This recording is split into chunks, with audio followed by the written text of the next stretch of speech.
Hello everyone. जो हमारा last video था वो था अबाउट लिंकेज। हमने उसमें लिंकेज का बेसिक देखा था, लिंकेज के टाइप्स देखे थे और इनकम्प्लीट लिंकेज के भी दो टाइप देखे थे, gametic coupling and the gametic repulsion. ठीक है। और लास्ट में हमने बात करी थी कि बेटसन और पुनीत ने इसको ऑब्जर्व करने के लिए, इसको स्टडी करने के लिए स्वीट पी प्लांट का यूज किया था, दैट इज लेथायरस ओडोरेटस। उसमें दो टेट का यूज किया था। टेट कौन कौन से थे? The first one is the flower colour and the second one is the pollen size. ये दो थे, ये वहां पर हम पढ़ चुके हैं। ये तो थी लास्ट की क्लास। और जो आज की क्लास है, मैं आप लोगों को डरा नहीं रहा हूं, मैं फिर से कह रहा हूं, आज की क्लास काफी स्पेशल है। मोस्ट ऑफ द स्टूडेंट इस क्लास में हाथ ऊपर कर देते कि सर समझ में नहीं आ रहा, आप क्या पढ़ा रहे हो, बिल्कुल भी पल्ले नहीं बैठा है। तो हो सकता है कि तब आप ये वीडियो देखो तो आप में से भी काफी बच्चों को ऐसा लगे कि यार सर क्या पढ़ा रहे हैं, कुछ समझ में नहीं आ रहा। मे भी शायद आपको ऐसा फील हो, बट अगर आप थोड़ा सा फोकस करोगे स्टार्टिंग से ही तो शायद एक बार में चीजें क्लियर हो जाएगी। ठीक है, क्योंकि हमें तीनों टाइप पढ़ने हैं, गैमेटिक कपलिंग, गैमेटिक रिपल्सन और कंप्लीट लिंकेज। ठीक है, ये तीन चीजें हमें यहाँ पर डील करनी। तीनों के एक्सपेरिमेंट देखने हैं, देखने में लगभग एक जैसे लगेंगे। थोड़ा बहुत भी अगर अल्फाबेट इधर उधर हो गया तो पूरा का पूरा एक्सपेरिमेंट गलत है, यानी कि वहां पर कॉन्सेप्ट क्लियर नहीं होगा। कोशिश करूंगा कि मैं इसके अंदर ये सिर्फ और सिर्फ दो ही डील करूं, तीसरा अगर मैंने एक साथ डील कर दिया तो फिर तो कंफ्यूजन होगा ही होगा। ठीक है, तो कोशिश करूंगा कि जहां तक ये दो वीडियो बनेंगे, चाहे छोटा हो या बड़ा हो, तो वहां पर हम ये दो डील कर लेंगे। ठीक है, तो प्लीज शुरू से ही थोड़ी सी अटेंशन बना के रखिएगा इस लिंकेज को, टाइप को समझने की। ठीक बेटा, हमने दो टाइप बोले थे लिंकेज के, the first one is the complete and the second one is the incomplete. तो सबसे पहले हम देख लेते हैं इनकम्प्लीट लिंकेज की बात कर लेते हैं। ठीक है, इनकम्प्लीट लिंकेज में हमने बोला था कि जो क्रॉसिंग ओवर है वो हो सकती है। ठीक है, जो जीन है वो एक दूसरे से अलग अलग हो जाएंगे। तो देखिए डेफिनेशन मैंने यहाँ पर पीछे लिखी हुई है इनकम्प्लीट लिंकेज की। जीन्स में बी स्टे टुगेदर और मे बी नोट। ठीक है, because in this crossing over और रिकॉम्बिनेशन कैन टेक प्लेस। तो फिर उससे मैं दोबारा से नहीं लिखूंगा क्योंकि मैं ये समझा चुका हूँ आपको। अब इसके टाइप पे आते हैं। इसके हमने दो टाइप बोले थे इनकम्प्लीट लिंकेज के। पहला टाइप था that is gametic coupling. Coupling का मतलब कपल, एक साथ में रहना, जोड़े से रहना, दैट इज कपलिंग।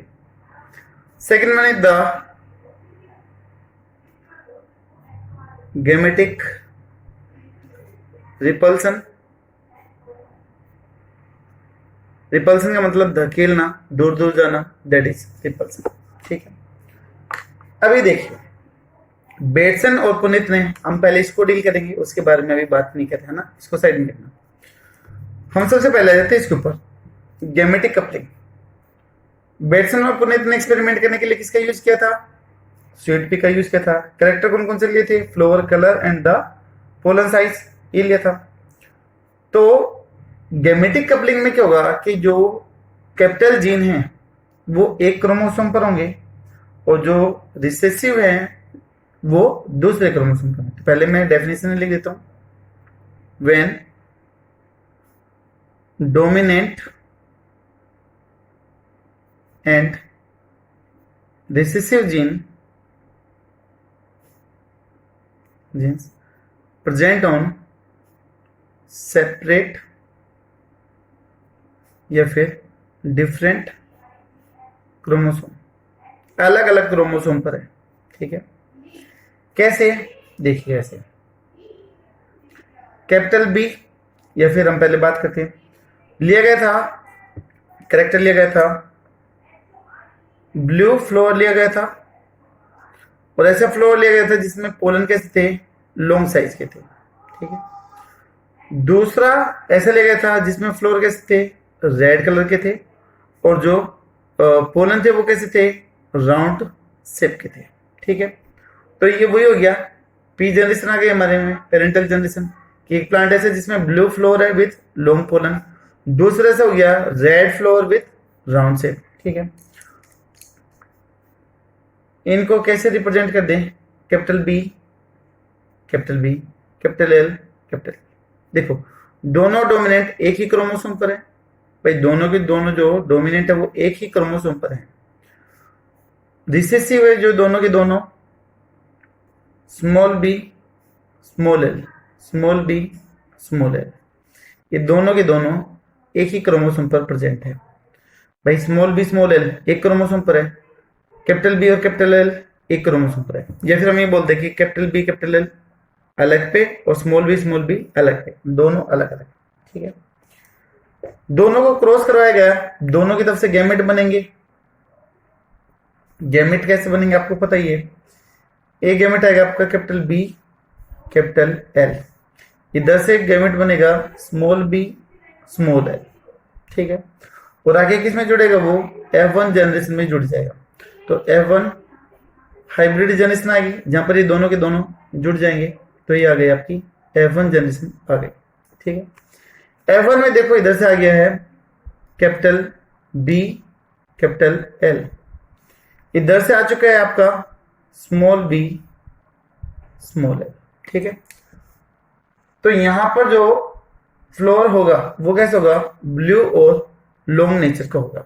ठीक है, तो ये कैसे होगा, ब्लू और लॉन्ग कैरेक्टर का होगा। इसमें ये कैरेक्टर होंगे क्योंकि दोनों के दोनों क्या है, डोमिनेंट है, F1 जनरेशन हो गई। और तब दोनों के दोनों एक तरफ प्रेजेंट हो तो आप उसको सिस कन्फिग्रेशन बोलते हो, क्योंकि दोनों डोमिनेंट जीन अभी भी एक साथ है, अलग अलग नहीं है। तो this one is known as the cis configuration, that is cis configuration.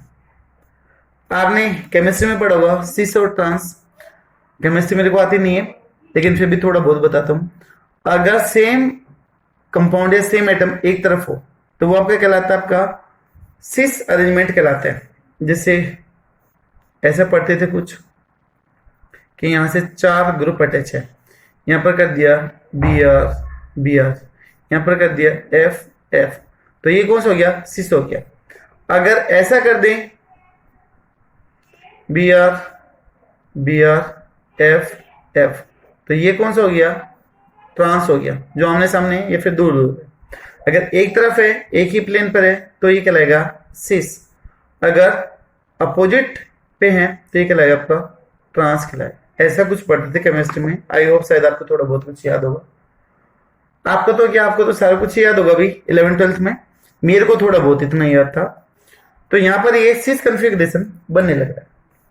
F1 generation हमारे पास में ये आ गई, जिसमें ब्लू और लॉन्ग नेचर का फ्लोर होगा। ठीक है, अगर हम यहाँ पर अब इसका टेस्ट क्रॉस करवाते हैं तो टेस्ट क्रॉस आपको याद होगा कि जब भी टेस्ट क्रॉस करवाते हैं तो F1 प्रोजेनी को या फिर अननोन प्रोजेनी को उसके रिसेसिव के साथ में क्रॉस करवाते हैं। और आपको पता है कि रिसेसिव कौन है इसके केस में, that is recessive is the small b small l small b small l. हमने यहाँ पर टेस्ट क्रॉस करवा दिया है उसके रेशियो को फाइंड आउट करने के लिए। और टेस्ट क्रॉस क्या होता है कि जब कभी भी हम F1 प्रोजेनी को उसके रिसेसिव प्रोजेनी के साथ में क्रॉस कर दें तो वो आपका टेस्ट क्रॉस कहलाता है। ठीक है, अभी देखो, अब ये इनकम्प्लीट है, तो इनकम्प्लीट होने का मतलब इसके बीच में क्या हो सकती है, क्रॉसिंग ओवर या फिर रिकॉम्बिनेशन हो सकती है। ठीक है, तो यहां पर मैं लिख रहा हूं due to incomplete linkage crossing over can take place. Crossing over उधर हो जाएगी, और अगर क्रॉसिंग ओवर हो गई तो फिर क्या कंडीशन होगी, देखिएगा, कैपिटल बी कैपिटल एल और दूसरा इधर क्या है, स्मॉल बी स्मॉल एल, ये स्मॉल बी स्मॉल एल। अब इसके बीच में क्रॉसिंग ओवर हो जाए, इनकी आम आपस में एक्सचेंज भी हो सकती है, चेंज भी हो सकती है। ठीक है, तो यही तो कहलाता है आपका क्रॉसिंग ओवर या रिकॉम्बिनेशन। हमने मियोसिस में देखा था, तब हमने क्रोमोसोमल थ्योरी ऑफ इनहेरिटेंस पढ़ा था, तो वहां पर हमने इसकी बात करी थी। तो यहाँ पर सेगमेंट एक्सचेंज भी हो सकते और नहीं भी हो सकते। अगर नहीं होंगे तो हमारे पास में क्या कंडीशन बनेगी उसकी बात करेंगे, बट यहाँ पर एक्सचेंज हो सकते हैं। ये कहलाता है आपका क्रॉसिंग ओवर कहलाता है। तो this one is the CO, crossing over है, ठीक है। सेगमेंट एक्सचेंज यहाँ पर होने लग रहे हैं। भाई टेस्ट क्रॉस करवाया था, रिसेसिव के साथ में करवाया था, तो इधर जो जीनोटाइप है वो तो सेम ही रहेगी, स्मॉल बी स्मॉल ए, ऐसे रहेगा। अब देखो यहां से क्रॉसिंग ओवर होने पर कौन कौन सी कंडीशन बन सकती है। पहला तो ये कि अगर मान लो क्रॉसिंग ओवर ना हो बिल्कुल भी, ये जो बीच वाली लाइन है क्रॉसिंग ओवर की ये नहीं हो, ठीक है। अगर नहीं होगी ये, तो हमारे पास में दो कंडीशन आ जाएगी, कैपिटल बी कैपिटल एल, एक आ गया कैपिटल बी कैपिटल एल, ठीक है। दूसरी हमारे पास में कौन सी आ जाएगी, स्मॉल बी स्मॉल एल, मैं इधर लिख रहा हूं स्मॉल बी और स्मॉल एल, ये आ गई दो। अभी तीसरी कंडीशन अगर क्रॉसिंग ओवर हो जाए तो फिर क्या हो सकता है, कैपिटल बी का सेगमेंट स्मॉल एल के साथ भी जा सकता है, तो कैपिटल बी स्मॉल एल भी बना सकता है। चौथी कंडीशन है कि स्मॉल बी कैपिटल एल की तरफ भी आ सकता है, small b come with the capital L, तो यहां पर आ गया आपका स्मॉल बी और कैपिटल एल, ये कंडीशन, ठीक है। और ये क्या थी हमारी टेस्ट क्रॉस के लिए, हमने जो रिसेसिव ली थी, मैंने गलती से ब्लू से बना दिया था, ऊपर रेड से लिया था, तो यहां पर हम ऐसे ही ड्रॉ कर देते हैं। तो this one is the recessive parental genotype जो हमने टेस्ट क्रॉस के लिए लिया। अब यहां से तो एक ही टाइप का गैमेट बनेगा, स्मॉल बी और स्मॉल एल, चाहे क्रॉसिंग ओवर हो या ना हो तो सेम रहेगा। तो ये इनमें से किसी के साथ भी जाके फ्यूज कर सकता है, इसके साथ भी फ्यूज करेगा, इसके साथ भी, इसके साथ भी और इसके साथ भी, किसी के साथ भी आके फ्यूज कर सकता है। तो अगर फ्यूज करिए तो यहां पर small b small l, small b small l, small b small l, small b small l, ये 4 टाइप की कंडीशन बन सकती है आने वाली जनरेशन में, ठीक है। टेस्ट क्रॉस करने के बाद में ये बनेगी। अब इसमें से देखो दो पेरेंटल और दो रिकमेंडेंट है, capital B capital L parental type है, तो this one is the parental, circle लगा रहा हूं मैं, this one is the parental type, ठीक है। स्मॉल बी स्मॉल एल ये भी हमने स्टार्टिंग में लिया था, मैं एक बार नोटबुक ऊपर करके आपको दिखा देता हूँ। Capital B capital L parental में था, स्मॉल बी स्मॉल एल किसमें था, पेरेंटल में, और ये हमारी पेरेंटल जीनोटाइप थी, ठीक है। कुछ वैसी कंडीशन इधर भी आ रही है, capital B capital L small b small l, तो ये भी कैसे है, पेरेंटल है। लेकिन यहां पर देखो कैपिटल बी के साथ में स्मॉल एल आ गया और स्मॉल बी के साथ में कैपिटल एल, तो ये दोनों के दोनों क्या है, रिकम्बिनेंट है। आर का मतलब दैट इज रिकम्बिनेंट है, दीज आर द रिकम्बिनेंट, ठीक है, रिकम्बिनेंट। आई होप शायद इतना क्लियर होगा, आपको थोड़ा बहुत कुछ समझ में आया होगा। हमने पेरेंटल प्लांट लिए थे, क्रॉस करवाई थी, F1 जनरेशन में आया था, उसके बाद में टेस्ट क्रॉस करवा दिया। यहां से इसके बीच में क्रॉसिंग ओवर होने से 4 तरह के गैमेट बन सकते हैं जो हमने ब्लू लाइन से रिप्रेजेंट कर रखे हैं। टेस्ट क्रॉस करवा रहे रिसेसिव के साथ में तो वो सेम ही आएगा, स्मॉल बी स्मॉल एल, ये 4 यहां पर लिख दिया, ठीक है। अभी देखो एक बार मैं फिर से लिख देता हूं कि यहां पर हमारे पास में 4 कंडीशन आई है। 4 कौन कौन सी आई है, कैपिटल बी कैपिटल एल, दूसरी है कैपिटल बी स्मॉल एल, तीसरी आई है स्मॉल बी कैपिटल एल, और चौथी आई है आपकी that is small b small l. ये आई है 4 कंडीशन, पहली ये थी, दूसरी कंडीशन ये, तीसरी ये और चौथी, ठीक है। टेस्ट क्रॉस कराने के बाद में सभी के साथ में जो जीनोटाइप है वो सेम ही थी, small b small l, small b small l, small b small l, small b small l. Recessive genotype इसलिए लेते हैं ताकि उनका एक्सपोजर अच्छे से हो सके जो अननोन जीनोटाइप है, ठीक है। यहां पर ये कैसे दिखाई देगा, ब्लू और लॉन्ग दिखाई देगा, कैसे दिखाई देगा, ब्लू और लॉन्ग करेक्ट आएगा। और ये कैसे था, पेरेंटल टाइप था, this one is the parental type. इसका जो रेशियो आया था, इसकी जो टोटल प्लांट की जो रेशियो निकल गए थे, दैट इज नियर अबाउट 43.7% था। ठीक है, 43.7% था ये एस्टिमेटेड है, पहले से कैलकुलेट करके दे रखे बुक के अंदर, इतने थे, इनमें से इतने ये आए थे, इतने आए थे, पहले से बता रखे हैं। तो यहाँ पर ब्लू और राउंड स्ट्रेट आए थे। ये कैसा था, रिकम्बिनेंट, ब्लू के साथ में राउंड आ गया, तो this one is the recombinant. इसकी जो परसेंटेज थी दैट वाज 6.3%, 6.3%। ठीक है, यहां पर स्मॉल वी के साथ में कैपिटल एल, तो यहां पर क्या गया, रेड और लॉन्ग का कॉम्बिनेशन निकल के आया, that is also the recombinant type, recombinant type है। इधर रिकम्बिनेंट की भी जो परसेंटेज थी दैट वाज 6.3%। ठीक है, 6.3% थी।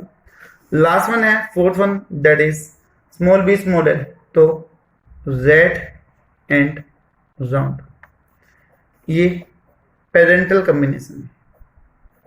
तो तब ये करवाया गया था, तो कुछ पेरेंटल आए, कुछ क्या है, रिकम्बिनेंट आए, और इसकी परसेंटेज थी 43.7% थी। अब ये रेशियो आपके सामने आप देख सकते हो, 43, 6, 6, 43। ठीक है, टोटल करते तो 100 आता है, लेकिन जो पेरेंटल है उनके ज्यादा आ रहे हैं और रिकम्बिनेंट के ज्यादा आ रहे हैं। पेरेंटल का मतलब ये, इनके साथ रहने के चांसेस क्या है, ज्यादा है। तो गैमेटिक कपलिंग ये बोलते हैं कि अगर दोनों डोमिनेंट जीन स्टार्टिंग में पेरेंट्स में एक साथ हैं, तो उनके आगे भी साथ रहने के चांसेस कैसे होंगे, ज्यादा होंगे। ये पॉइंट प्लीज ध्यान से सुनिएगा, की लाइन है ये इस टॉपिक की। अगर डोमिनेंट जीन एक क्रोमोसोम पर हैं और एक साथ हैं, तो आगे आने वाले जनरेशन में भी उनके साथ रहने का चांसेस क्या होगा, ज्यादा होगा। ठीक है, अलग अलग भी हो सकते हैं, बट जो रिकम्बिनेंट है उनकी परसेंटेज कम रहेगी। ठीक है, बट जो पेरेंटल है उनकी जो परसेंटेज है वो हमेशा क्या रहेगी, ज्यादा रहेगी। ठीक है, तो अगर रेशियो निकाले तो 6, 7 जब भी चला जाता है, तो नियर अबाउट रेशियो निकल के आ जाएगा 7:1:1:7। ठीक है, तो वही आपका 16 रेशियो के अंदर ही निकल के आ जाएगा। ठीक है, तो ये हो गई। यहाँ पर एक चीज को ध्यान रखना, ये पॉइंट काफी जरूरी है, कि जो रिकम्बिनेंट है, जो रिकम्बिनेंट होंगे वो 50 या फिर लेस देन 50 होंगे। कभी भी रिकम्बिनेंट कॉम्बिनेशन की वैल्यू मोर देन 50 नहीं हो सकती। ठीक है, हाईली इंपॉर्टेंट पॉइंट है ये, कि percentage of recombinant progeny may be 50% or may be less than 50%, 50% या फिर less than 50%, but never be more than 50%, but कभी भी 50% से ज्यादा नहीं हो सकते। अगर किसी क्वेश्चन में दे रखा कि रिकम्बिनेंट इज 78, 62, तो मतलब वो क्वेश्चन गलत दे रखा है, आंसर हो जाए आपका नन ऑफ दिस। ठीक है, तो यहां पर आप देखोगे कि जो पेरेंटल है उसकी जीनोटाइप रिकम्बिनेंट से ज्यादा है। ठीक है, इसके केस में पेरेंटल ज्यादा है, तो काफी ज्यादा है। यहाँ पर 43 नियर अबाउट 86, 87 के आसपास में चला जाता है। तो यहां पर गैमेटिक कपलिंग का मतलब हुआ, if parents have two dominant gene and present on same chromosome, then they have more tendency to live, stay, couple, together, कोई भी वर्ड यूज कर दे तो बात सेम मिलेगा, ठीक है। तो this is known as gametic coupling, known as gametic coupling, इसी को आप गैमेटिक कपलिंग बोलते हैं। अगर स्टार्टिंग में दोनों डोमिनेंट जीन एक साथ है, जिसमें पीछे चलते हैं, अगर डोमिनेंट जीन एक साथ है पेरेंटल में, तो आगे भी इनका साथ रहने का चांसेस ज्यादा होगा, ठीक है। तो पेरेंटल कम्युनिकेशन आने का चांसेस क्या होगा, ज्यादा होगा। यही कहलाता है आपकी गैमेटिक कपलिंग कहलाती है, ठीक है। और जो दूसरा है हमारा गैमेटिक रिपल्सन, वो इसका जस्ट उल्टा है, वो भी देख लेते हैं फटाफट इसमें। तो यहां पर देखिएगा,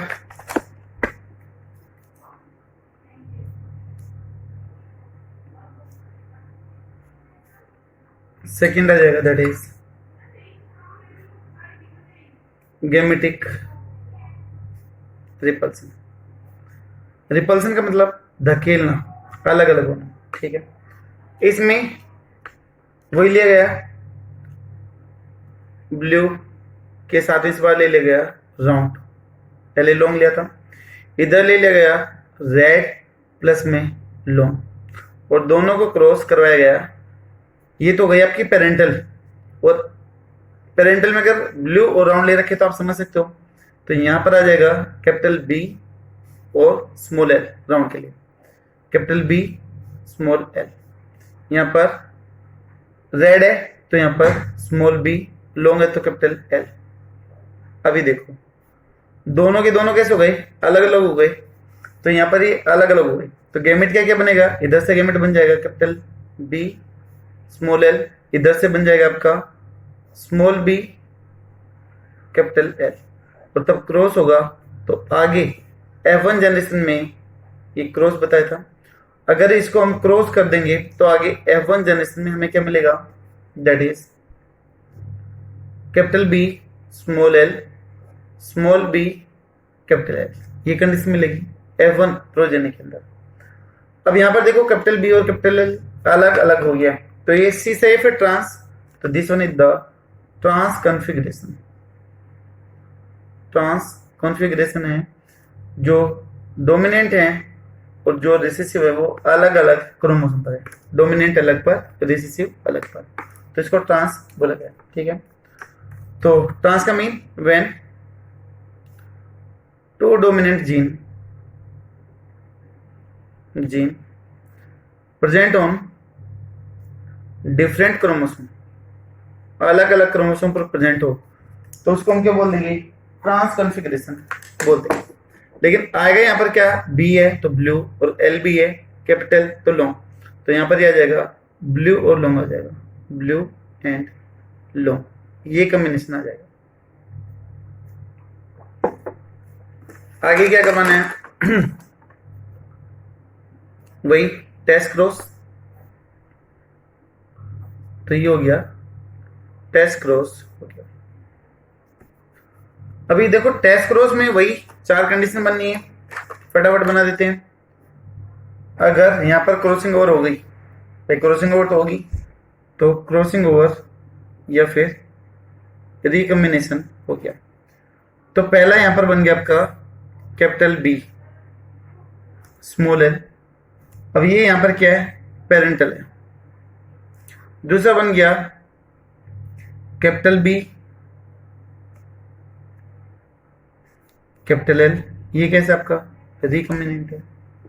तीसरा बन गया स्मॉल बी स्मॉल एल, ये इस केस में क्या है, रिकॉम्बिनेंट है। और चौथा बन गया आपका स्मॉल बी कैपिटल एल, ये इस केस में क्या है, पेरेंटल। ये चार बनेंगे, कैसे बनते हो आपको पता ही है, अभी पीछे बात करें। टेस्ट क्रॉस के लिए यहां से एक ही तरह का गैमेट बनेगा, that is small b small l, जो इन चारों में से किसी के साथ भी ऐड हो सकता है। तो यहां पर पहली कॉम्बिनेशन बना दे, capital B small L, plus में आ जाएगा आपका स्मॉल बी स्मॉल एल। ठीक है, ये कौन सी है? पेरेंटल कॉम्बिनेशन है। दूसरा है आपका कि ये टेस्ट क्रॉस का गैमेट इसके साथ में फ्यूज कर जाए, तीसरा यहाँ पर फ्यूज कर जाए, चौथा इधर। बार बार पेन चेंज नहीं करना पड़ेगा। मैं इन चारों के साथ में जो टेस्ट क्रॉस के गैमेट वाली लाइन है वो पहले से लगा देता हूँ, ताकि पेन बार बार चेंज ना करना पड़े, क्योंकि टेस्ट क्रॉस में आपको पता है कि साथ में रहेंगे, सेम ही रहेगा। इधर आ जाएगा आपका कैपिटल बी कैपिटल एल, यहाँ पर स्मॉल बी स्मॉल एल, यहाँ पर स्मॉल बी कैपिटल एल। ऐसे हो गया, ये चार कंडीशन बन गई। ये आपको पता है कि पेरेंटल है, ये भी पेरेंटल है, ये क्या है? रिकम्बिनेंट है। अब इनकी परसेंटेज देखिए, इसके केस में जो परसेंटेज है पेरेंटल की, दैट इज 43.7%।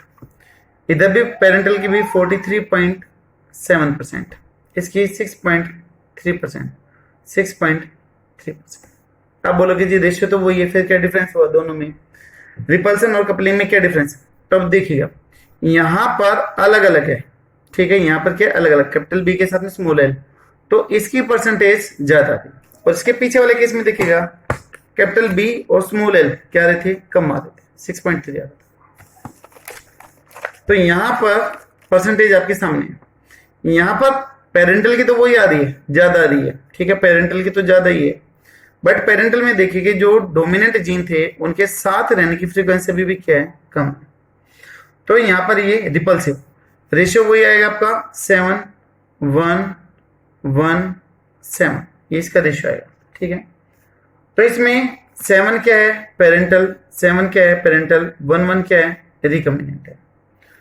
तो ये हो गया parental combination is more as compare to the recombination. मैंने बोला था कि पेरेंटल का तो हमेशा ज्यादा ही रहेगा as compare to the repulsion. तो गैमेटिक रिपल्सन क्या बोलते हैं? इसके केस में भी जो पेरेंटल है वो रिकम्बिनेशन से ज्यादा है।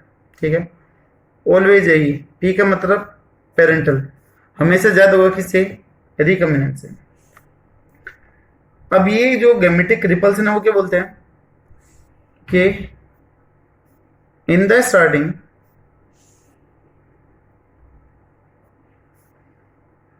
when both dominant genes were present on separate chromosome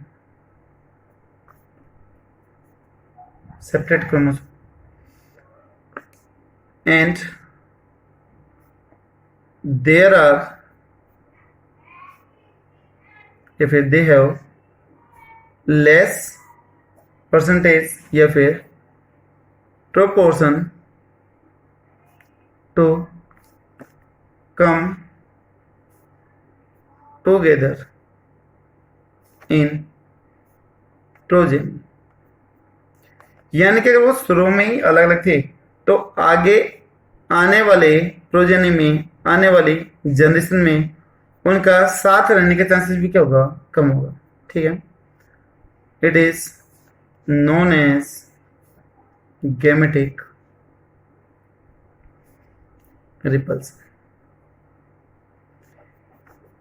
ये वो आपका गैमेटिक रिपल्सन। दोनों के लिए एक सिंपल सी लाइन बोल देता हूँ, फालतू की कोई टेंशन लेनी नहीं है।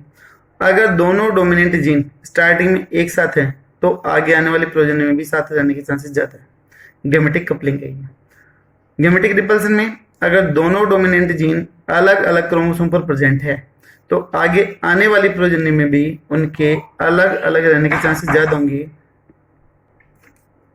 तो ये था आपका गैमेटिक कपलिंग और रिपल्सन। दोनों के केस में क्रॉसिंग ओवर हो रही थी, तो दोनों के केस में क्रॉसिंग ओवर हो रही है तो नई नई कॉम्बिनेशन निकल के आ रही है। तो न्यू कॉम्बिनेशन बनने की वजह से इसको क्या बोला गया था? इनकम्प्लीट लिंकेज बोला गया था। कि पेरेंटल भी आ रहे हो और रिकम्बिनेंट भी आ रहे हैं, जीन साथ में रह भी सकता है और नहीं भी रह सकता है। तो इसलिए इसको इनकम्प्लीट लिंकेज बोला गया था। और ये इनकम्प्लीट लिंकेज के दो टाइप थे, गैमेटिक कपलिंग और गैमेटिक रिपल्स। आई होप शायद आपको क्लियर होगा। इस वीडियो में दोनों चीज कंप्लीट हुई। नेक्स्ट वीडियो में हम बात करेंगे कंप्लीट लिंकेज की। कंप्लीट लिंकेज देखो अपने आप में सेंस, अपने आप में डेफिनेशन, अपने आप में पूरा पूरा एक्सप्लेन करा कि कंप्लीट है, 100%। वहां पर कोई भी रिकम्बिनेशन नहीं होगी, कैसे भी अलग अलग नहीं होगा, ठीक है। तो वहां पर रिकम्बिनेशन क्या होगी, एब्सेंट। वो टॉपिक हम नेक्स्ट वीडियो में देखेंगे। आई होप शायद आपको क्लियर होगा, समझ में आया होगा। लेकिन मैंने आपको पहले बताया था कि हो सकता है थोड़ी बहुत दिक्कत हो, लेकिन फिर भी आपको ये वीडियो कैसे लगा, समझ में आया नहीं आया, खराब लगा, जो भी है आपके व्यूज, प्लीज कमेंट बॉक्स में जरूर शेयर करिएगा, ठीक है, ताकि मेरे को पता चले कि और काम पर क्या काम करना है। तो थैंक यू सो मच।